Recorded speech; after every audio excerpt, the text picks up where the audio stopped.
Knowing him, knowing how much he loves football and things like that, it just brings joy to his players and things like that. So, it was I've texted him back and forth every once in a while, like, great game, this and that, and he's done the same. I'm being attacked right now by the American flag, just so, call my family if I don't make it out. That Caleb Williams was referring to is Commanders' offensive coordinator, Cliff Kingsbury. The two worked together just last year at USC. Kingsbury was the senior offensive analyst. So here's the deal. Kingsbury on Thursday on his former pupil. Just a tremendous competitor, wants to be great, works at it, and just insane talent. Some of the freaky, like Mahomes type throws he can make, and the vision, extending plays, the things he can do, and throw out platform was really unique. All right, as the flag continues to attack me, Sean, listen, you're in the league for over a decade. Obviously, Kingsbury, he knows about Caleb Williams' talent. Look out. How much can he help the defense in a scouting report?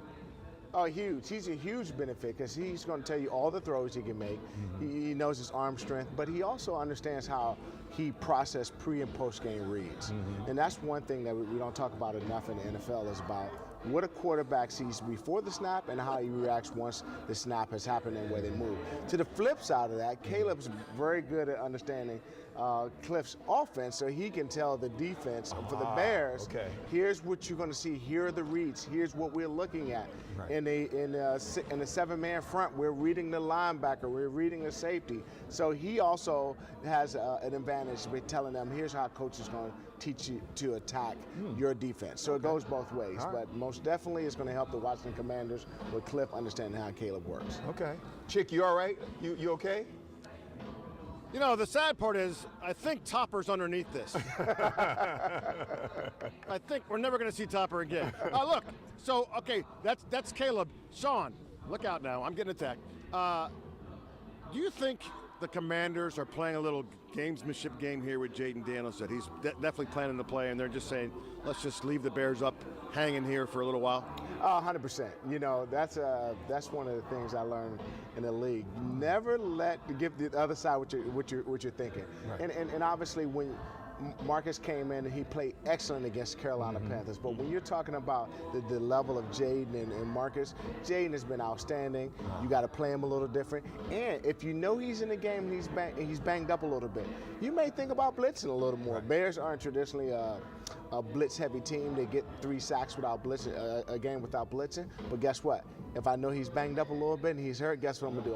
I'm gonna poke the bear a little bit, see how he's feeling. Right. Take a shot. No pun intended. Poke the bear. Yeah. Good call there, Sean. Good call. Yeah. What's the risk of playing Jay? I mean, obviously they've done their due diligence with Jayden Daniels if he can go, and he wants to go. Right. But we've been through this back in 2012 with another guy. Yes. We have PTSD from it. We have PTSD from the. No question. Yeah. Yeah. So are you playing Jayden? Well, it's truly a game time decision. You got to be able to understand if Jalen can protect himself. If he can take a hit and not further damage himself, one, from equipment, if we can put something on it to cover his ribs, but two, if he's feeling pretty good, if he takes a hit, he can get up and keep going. But what you don't want to do ahead of next week's game, and we're not looking ahead, but we do have to say this is not a NFC East game. Right. This is not a conference game. It's important, but it's not a conference game. Right. Next week the Giants come in, that's a conference game. So it is a toss-up, and I know that they're going through it probably to the last minute. You want to make sure he's good for the games that really count. Yeah, really count. All right. Yeah. Buying or selling is sponsored by Coons Automotive.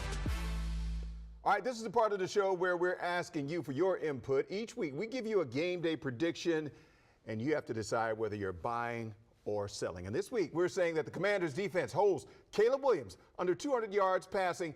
You know what? So far, Caleb he's starting to get comfy in the NFL versus the Jags. I know it was 2 weeks ago. 23 out of 29, 226 yards. He added 56 rushing. Washington has a weak secondary on defense. So I guess we're gonna start with you, Chick.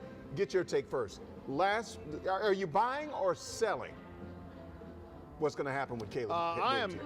No, I'm selling on this one. I'm selling on this one. Look, Caleb Williams, as we just talked about and documented, has been very good lately. The Bears team, 4 touchdowns in consecutive games. That hasn't happened for the Bears franchise in 68 years. And so the last 2 games for Caleb Williams, discounting obviously the bye week, he's gone over the 200-yard mark. So of the 6 games, he's gone over the 200-yard mark 3 times. I think Caleb Williams is very comfortable, and the onus is really on that Commanders secondary to stop an offense that is getting a lot of confidence in themselves.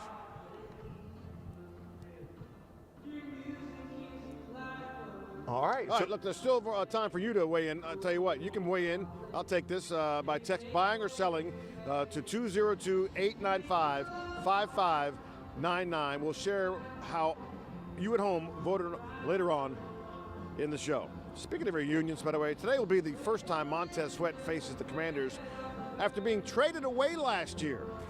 Up next, he shares if he holds a grudge against his former team. Oh boy, we hate grudges.